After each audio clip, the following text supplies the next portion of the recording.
Hello there, I am on day 8. I had my stitches out yesterday. I didn't do a video yesterday, but I had my stitches out with Dr. De Silva, and he was very pleased with the progress that I've made.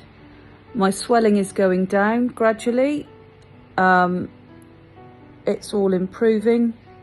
My eyes are going down and everything is healing really nicely.